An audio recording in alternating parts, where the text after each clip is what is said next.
Olá, hoje nós vamos conversar sobre o hiperadrenocorticismo em cães e gatos, também conhecido como a síndrome de Cushing. Então, lembrando um pouquinho da anatomofisiologia das glândulas adrenais. Então, as glândulas, elas são duas glândulas localizadas aqui bem adjacentes ao rim, bem aqui juntinho na face mais medial ao rim, tá? As adrenais, elas são divididas em duas partes, né? O córtex, que é essa região mais externa da periferia da adrenal, e a medula, que é a região mais interna da adrenal. O córtex adrenal, ele ainda é dividido em três camadas, a glomerulosa, fasciculata e a reticulata. E é no córtex que é produzido, então, os glicocorticoides, os mineralocorticoides e os hormônios sexuais. E a medula é responsável pela produção das catecolaminas. Então, o hiperadrenocorticismo é uma doença da corticálvea adrenal, mais especificamente da zona fasciculada, com o aumento dos níveis de corticoides sistêmicos. O cortisol ele exerce inúmeras funções importantíssimas para o metabolismo do organismo no geral. Então, é responsável pelo metabolismo da glicose e dos carboidratos, estimulando a gliconeogênese e a glicogenólise. Então, ele é considerado um hormônio hiperglicemiante. No metabolismo de lipídios, estimulando a lipólise e liberação de ácidos graxos livres, sendo considerado, então, um hormônio hiperlipemiante, com aumento do colesterol. E também atua no metabolismo das proteínas, aumentando o catabolismo proteico. Também tem ação importante anti-inflamatória, inibindo as COX, e imunossupressor, inibindo os linfócitos B e linfócitos T. O cortisol ele também estimula a diurese pelos rins. Então, ele aumenta a taxa de filtração glomerular e diminui a ação do hormônio antidiurético, causando, então, aumento da diurese. E ele também tem um papel inibindo a atuação de fibroblastos e a síntese do colágeno, principalmente em processos cicatriciais. Então, ele retarda a cicatrização. Como que acontece a regulação neuroendócrina do cortisol, né? Então, tudo é regulado por uma cascata hipotalâmica e hipofisal. Então, a gente tem algum estímulo, como, por exemplo, pouca glicose armazenada ou estresse, que vai desencadear a liberação do cortisol. Então, esse estímulo, ele vai agir lá no hipotálamo, dando um feedback positivo para o hipotálamo produzir o CRH, que é o hormônio liberador de corticotropina. O hormônio CRH, ele estimula a hipófise a produzir o ACTH, que é o hormônio adrenocorticotrópico. O ACTH, ele também é conhecido como hormônio estimulador da adrenal, porque ele tem tropismo pelas adrenais. E ele estimula, então, as glândulas adrenais a produzirem o cortisol. Então, é assim que funciona a liberação do cortisol mediante algum estímulo. Esse sistema, ele é regulado por um sistema de feedback negativo, sendo que quanto mais liberação de cortisol, menos estímulo para o hipotálamo parar, então, de liberar corticotropina e parar a liberação do cortisol pelas adrenais. Então, para a gente não ter o cortisol em excesso, existe esse feedback negativo. No hiperadrenocorticismo, esse feedback ele funciona de uma maneira muito errada, né? Ele não funciona adequadamente e, consequentemente, a gente tem o aumento dos níveis de cortisol crônico no organismo. Então, o hiperadreno ele é considerado um estado de hipercortisolemia crônica e esse aumento desse cortisol ele pode ser tanto de origem endógena, né, direto pela produção das próprias adrenais, ou então exógena, quando há uma administração de corticoide exógeno em excesso, como, por exemplo, a administração de corticoterapia por muito tempo, que daí é considerado iatrogênico. Então, diante disso, nós temos três classificações principais do hiperadreno. O hiperadrenocorticismo hipófise dependente, né, por conta de um distúrbio direto da hipófise, também é conhecido como ACTH dependente, que ocorre na maioria dos casos, então 80 a 85% dos casos. O hiperadreno adrenal dependente, por conta de um problema direto da adrenal, também conhecido como ACTH independente, que ocorre numa minoria, né, em torno de 15 a 25% dos casos, e o hiperadreno iatrogênico pelo uso irracional, então, administração irracional de corticoide. Então, como é que acontece a regulação do eixo no hiperadreno e hipófise dependente? Então, a gente tem um problema na hipófise, que geralmente é um tumor, né? Esse tumor hipofisário é um adenoma hipofisário, né? Normalmente macroadenomas hipofisários, que eles são tumores funcionais, ou seja, eles secretam excessos de ACTH. Então, a gente tem uma neoplasia funcional na hipófise, que vai acarretar numa liberação em excesso de ACTH. Essa liberação em excesso de ACTH acaba estimulando em excessos adrenais que vão produzir cortisol em excesso. Esse cortisol em excesso vai mandar um feedback negativo para o hipotálamo, que vai deixar de produzir o CRH. Então, nesse caso, nós vamos ter diminuição dos níveis de CRH, aumento de ACTH e aumento de cortisol.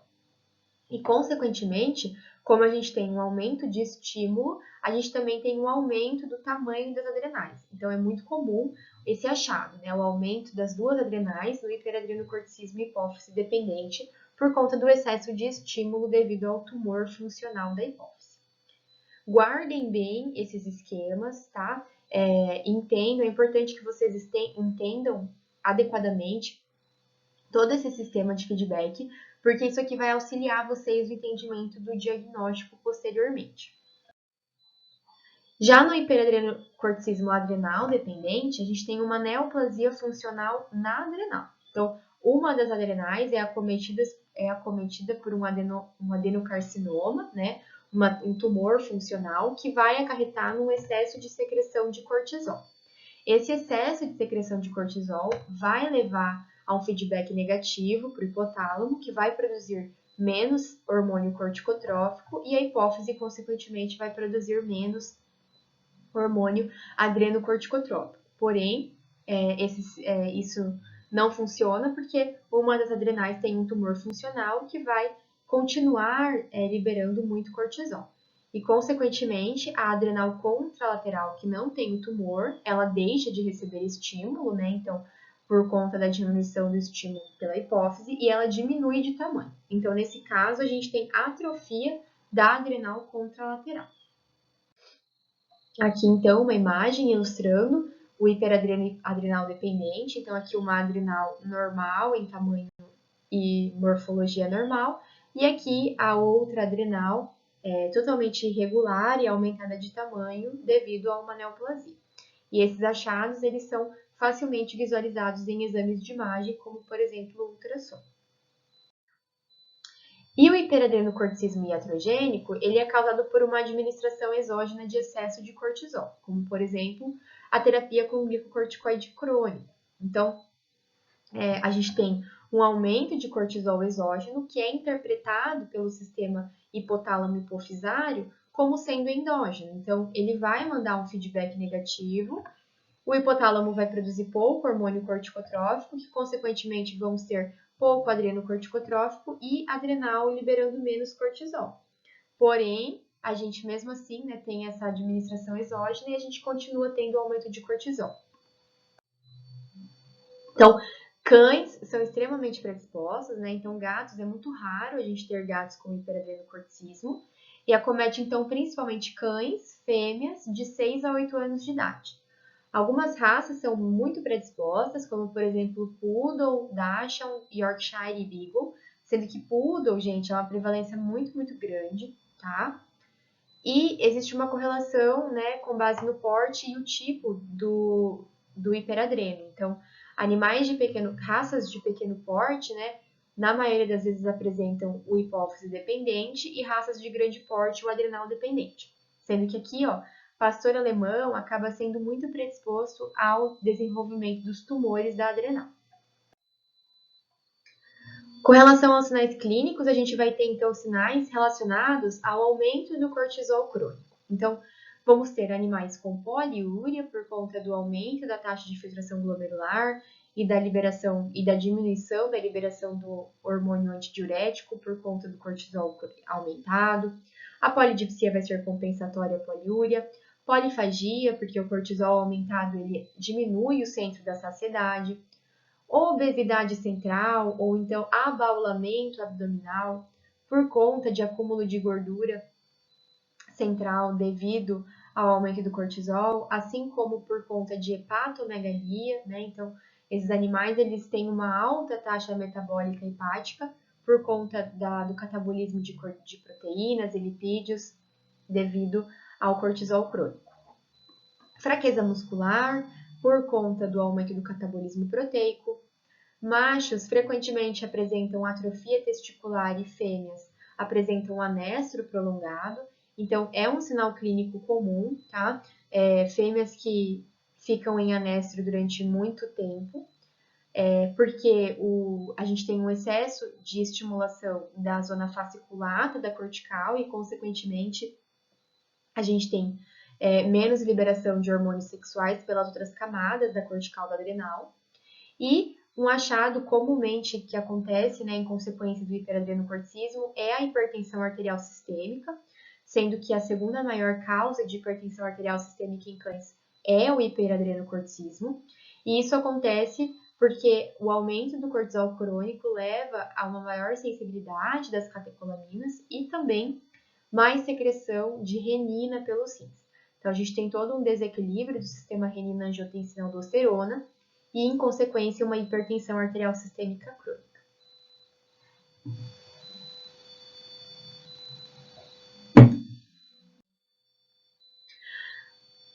O hiperadrenocorticismo, ele normalmente cursa também com inúmeros sinais clínicos cutâneos, né, inúmeros sinais dermatológicos, porque o cortisol, ele apresenta vários receptores na pele do animal. Então, o animal, ele apresenta constantemente alopecia, né, padrões de alopecia geralmente simétricas e bilaterais, então, principalmente alopecia na região aqui de flanco lateral e de tórax, poupando face e membros, por conta de atrofia do folículo piloso, por conta do cortisol em excesso, hipotonia cutânea e telangiectasia, então uma fraqueza da pele, uma pele flácida que parece que vai se rasgar, uma pele transparente, que a gente consegue visualizar todos os vasos sanguíneos, principalmente aqui na região abdominal, por conta do cortisol, hiperpigmentação devido a piodermites crônicas e recorrentes, presença de comedões, calcinose cutânea.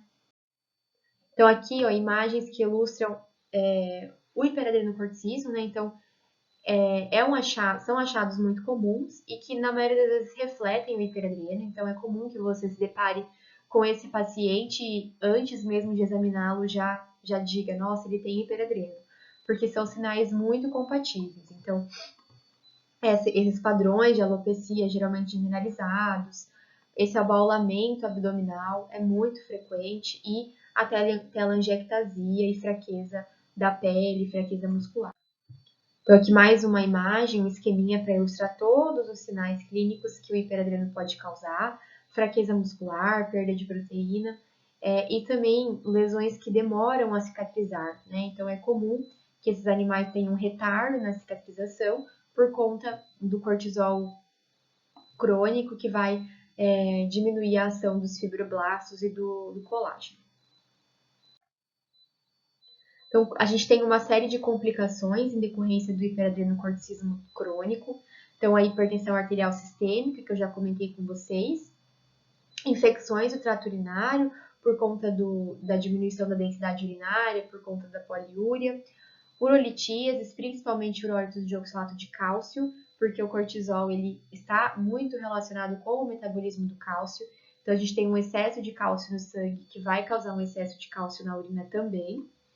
Pancreatite e diabetes mellitus, por conta da hiperglicemia crônica e da dislipidemia, por conta do aumento do cortisol. Também os animais eles apresentam tromboembolismo, muita agregação plaquetária, que pode causar tromboembolismo pulmonar e morte súbita. E aqueles animais com tumor hipofisário, eles podem apresentar sinais neurológicos, como, por exemplo, convulsão, tremores, alteração de consciência, perda de propriocepção, ataxia, por conta das neoplasias hipofisárias do sistema nervoso central.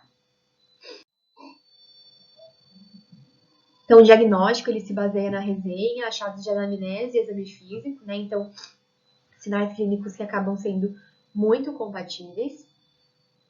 No hemograma, frequentemente o paciente apresenta um leucograma de estresse por conta da hipercortisolemia, então neutrofilia, linfopenia, monocitose e eosinopenia, e também eritrocitose.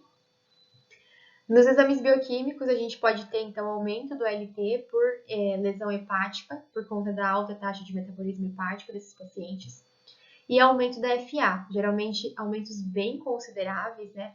A FA bem aumentada, por conta, não relacionado com colestase, mas sim porque o cortisol ele estimula a liberação de uma das isoenzimas da FA, que acaba aumentando no sangue e aparece no exame bioquímico como a fosfatase alcalina, mas na verdade é uma isoenzima. Aumento de colesterol e triglicerídeos por conta da dislipidemia, aumento da glicemia, e na urinálise, então, presença de bactérias e diminuição da densidade urinária devido à alta taxa de filtração glomerular. Os exames de imagem, eles acabam sendo bem úteis para o diagnóstico, por exemplo, do aumento das adrenais no ultrassom, ou então presença de tumor em uma das adrenais, e a hepatomegalia, né? Então, aqui uma adrenal aumentada de tamanho, com formato irregular, que pode ser sugestivo de um tumor adrenal. E daí, nesse caso, a adrenal contralateral ela pode estar diminuída. Ou então, você pode visualizar as duas adrenais bem aumentadas, característico, então, do hiperadrenocorticismo. Para o diagnóstico das neoplasias hipofisárias, pode ser realizado por meio de tomografia computadorizada ou ressonância magnética. Os testes de função adrenal, eles acabam sendo os testes de escolha para o diagnóstico, então, são o diagnóstico definitivo do hiperadrenocorticismo, e a gente pode ter dois tipos de teste. Então, o primeiro deles é o teste de supressão da adrenal, que é o mais indicado e o mais realizado. Então, ele consiste em uma dose de corticoide para suprimir a adrenal. Então, a gente pode fazer com baixa dose de dexametasona, que é o mais indicado, ou então alta dose de dexametasona. Então, administra a dexametasona. Antes de administrar, coleta sangue para dosagem de cortisol basal, administra e após 4 e 8 horas você coleta o sangue novamente para dosagem de cortisol. Então, pensando naquele sistema de regulação neuroendócrina, o que a gente espera é que com a administração de um corticoide exógeno, que a gente tenha um feedback negativo do sistema hipotálamo hipofisário e que a gente tenha diminuição do cortisol basal, certo? Então, em animais normais, espera-se que haja um feedback negativo com diminuição de cortisol endógeno. Porém, nos pacientes com hiperadrenocorticismo, esse feedback não funciona e a gente tem um cortisol muito aumentado mesmo após estimulação com cortisol exógeno. Então, aqui uma tabelinha de interpretação, né? Com base nos valores, a gente pode dizer se ele é hipófise dependente ou adrenal dependente, mas na maioria das vezes esse é o teste utilizado para o diagnóstico das duas, tá? A gente tem também os testes de estimulação com a CPH. Então, ao invés de a gente administrar o corticoide para estimular a adrenal, a gente administra o próprio ACTH, o hormônio adrenocorticotrópico. Ele é utilizado para o diagnóstico do hiperadrenocorticismo iatrogênico, tá? Por conta de administração crônica de cortisol. Então, a gente administra uma dose de ACTH e faz a dosagem do cortisol, né? Antes da administração, 4 e 8 horas após a administração. Então, o que a gente espera? A gente espera que, com a administração do ACTH, vai ter um sistema de feedback negativo, uma estimulação da adrenal e o aumento do cortisol endógeno. Porém, o animal com hiperadreno iatrogênico, a gente tem um cortisol endógeno diminuído por conta do feedback negativo do cortisol exógeno, né? Então, esse sistema de feedback não funciona e a gente não tem a estimulação porque a gente está tendo um aumento de cortisol exógeno crônico que está impedindo, então, a estimulação da adrenal.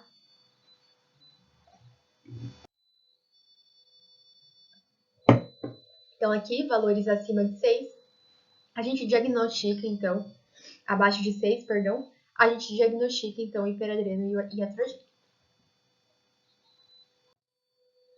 Então, é importante, pessoal, quando a gente for mandar o cortisol para o laboratório, é importante que seja feito por radioimunoensaio, tá? Dá para fazer também por quimiluminescência, que acaba sendo até mais barato, mas não é confiável. O mais confiável, o mais ideal é por radioimunoensaio. Então, guardem isso para a vida de vocês. Com relação ao tratamento, né? Existe tratamento? Existe, pessoal. Existe tratamento e o prognóstico acaba sendo muito bom quando o tratamento ele é feito corretamente. Então, no caso do hiperadreno iatrogênico, o tratamento é a suspensão do corticoide exógeno.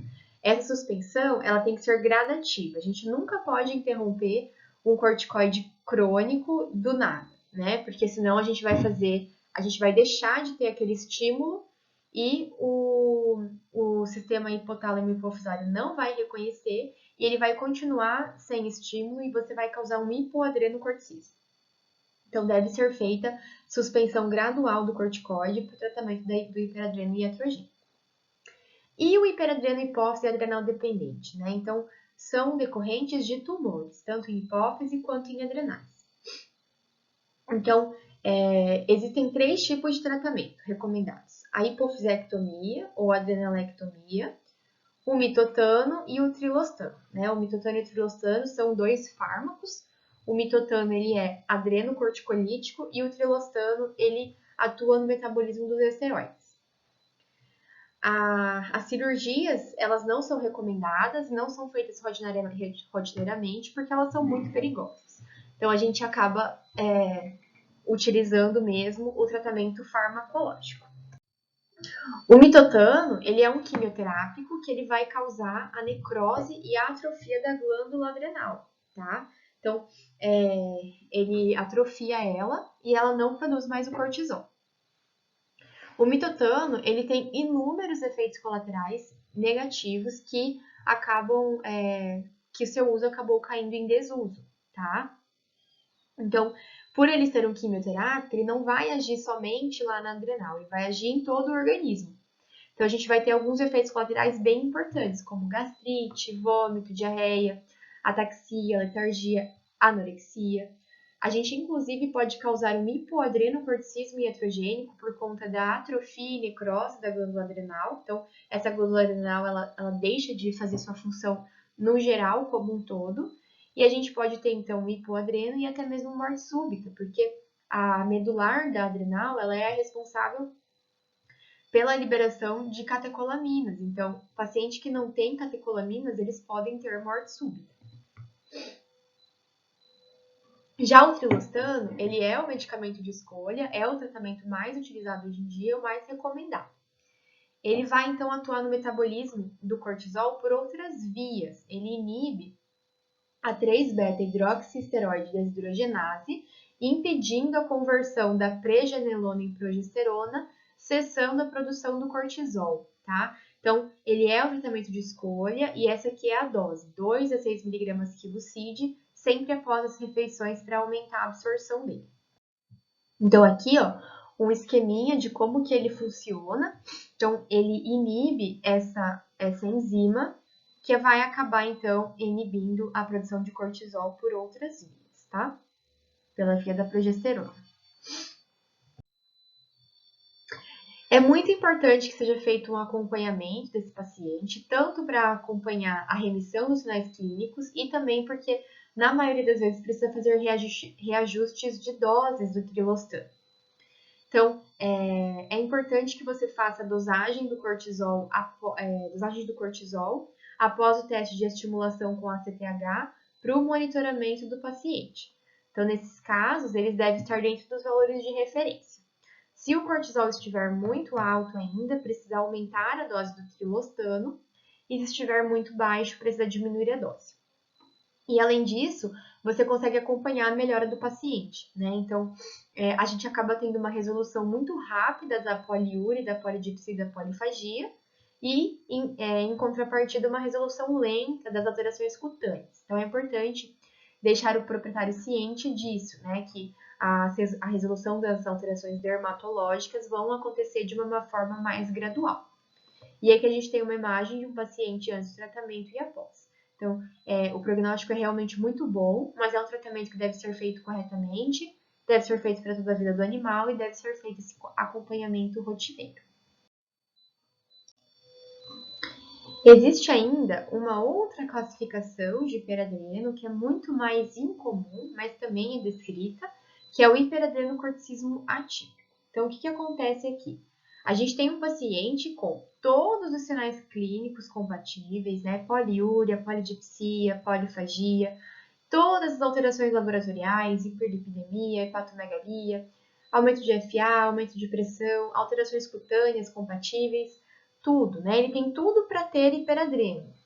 Mas quando você vai dosar o cortisol pelos testes, tanto de ACTH como de estimulação da adrenal, o cortisol está normal, né? Então, o que está acontecendo nesse caso? Será que ele não tem hiperadreno? Ele tem, só que nesse caso está relacionado com o aumento da produção de outros esteroides da cascata do cortisol, que não necessariamente o cortisol, né? Então, esses efeitos eles são muito semelhantes ao cortisol, às alterações sistêmicas, mas é outro, por isso que o cortisol vai estar normal. Então, nesse caso, a gente tem um aumento da 17-hidroxiprogesterona, tá? Que também está relacionado com a cascata do cortisol, e tem efeitos semelhantes, mas o cortisol vai estar normal. Então, para a gente diagnosticar, somente então fazendo esse painel androgênico e dosando a 17-hidroxiprogesterona para ter o aumento e diagnosticar o hiperadreno atípico. E o tratamento ele vai acabar sendo o mesmo, tá? Que é com o trilostano. Então, fica aí esse caso que pode acontecer em algumas vezes. Então, era isso. Até a próxima aula.